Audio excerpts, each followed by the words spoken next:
Bismillahirrahmanirrahim. Assalamualaikum warahmatullahi wabarakatuh dan selamat datang dalam ceramah yang ke-41 bahagian 3. InsyaAllah kita akan jalankan lebih banyak latihan tentang ahli fardu. Kita mulai dengan latihan pertama, Al-Mithalul Awal.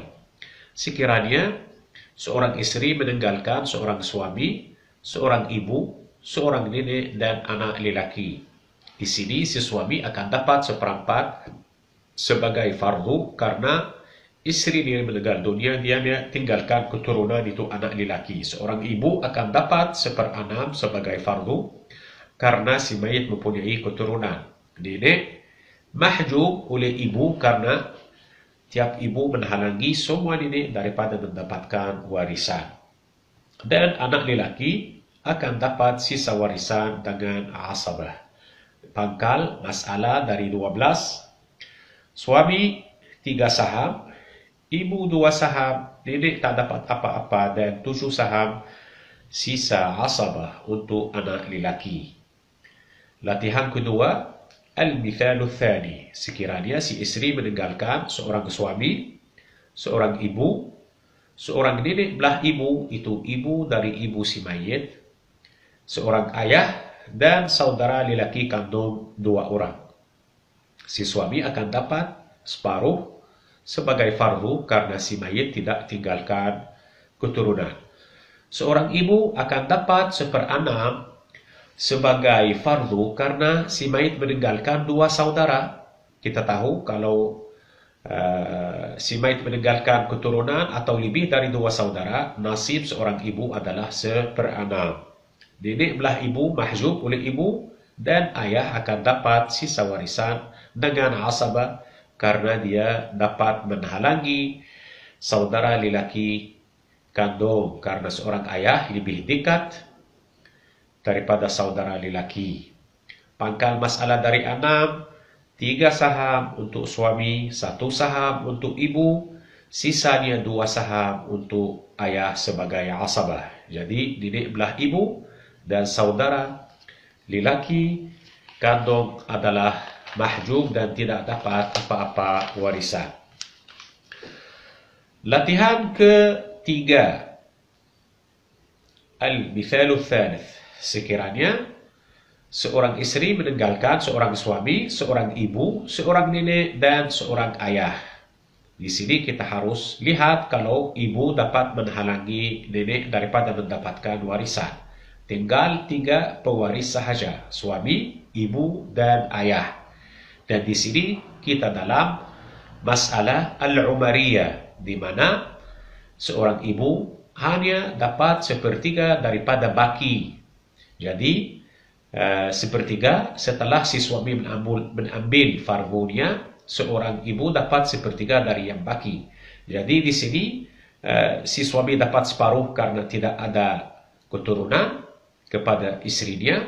Seorang ibu dapat sepertiga baki setelah si suami mengambil fardunya dan seorang ayah akan dapat sisa warisan dengan asabah. Pangkal masalah dari 6, 3 saham untuk si suami, jadi 6 kurangi 3 tinggal 3 saham. Orang ibu ambil sepertiga daripada yang baki dari 3 itu. Sepertiga dari 3 itu 1 saham, tinggal 2 saham untuk ayah. Latihan keempat, Al-Mithalul Rabi'. Sekiranya seorang suami meninggalkan seorang istri, seorang ibu, seorang nenek, seorang ayah dan saudara kandung 1. Di sini kita lihat kalau nenek itu dihalangi oleh ibu dan saudara kandung dihalangi oleh ayah. Jadi tinggal 3 pewaris saja, istri, ibu dan ayah. Dan di sini juga kita dalam masalah al-umariyah, di mana seorang istri dapat seperempat sebagai fardu karena si suami yang meninggal dunia tidak tinggalkan keturunan. Seorang ibu dapat sepertiga dari yang baki setelah si istri mengambil fardunya dan seorang ayah dapat sisa warisan dengan asabah. Pangkal masalah dari 4, seperempat untuk istri 1 saham, tinggal 3 saham. Ibu ambil sepertiga daripada yang sisa itu daripada 3 saham, 1 saham, tinggal 2 saham untuk ayah. Latihan kelima, Al-mithalul khamis, sekiranya si mayit meninggalkan isteri empat, seorang ibu, seorang anak perempuan, seorang ayah dan saudara lelaki kandung. Di sini si istri empat akan dapat 1/8 sebagai fardu. Seorang ibu, karena seorang ibu akan dapat 1/6 karena si mayit mempunyai keturunan. Anak perempuan satu dapat separuh warisan sebagai fardu, dan seorang ayah dapat 1/6 sebagai fardu tambah asabah karena si mayit mempunyai keturunan perempuan, dan saudara lelaki kandung mahjub, dihalangi oleh ayah. Pangkal masalah dari 24, 3 saham untuk 4 isteri dibagi rata. Cara di mana mereka bagi rata insyaAllah kita jelaskan dalam babul hisab. Untuk seorang ibu 4 saham, untuk anak perempuan 12 saham, dan sisa warisan dengan asabah. Untuk ayah 4 saham, itu 1/6 tambah 1 asabah, semuanya 5 saham untuk seorang ayah. Latihan ke-6 dan terakhir. Al-mithalus sadis, sekiranya seorang suami meninggalkan istri 4, anak perempuan, cucu perempuan, ayah, dan saudara lelaki kandung. Si istri 4 itu akan dapat 1/8 sebagai fardu karena si mayit mempunyai keturunan.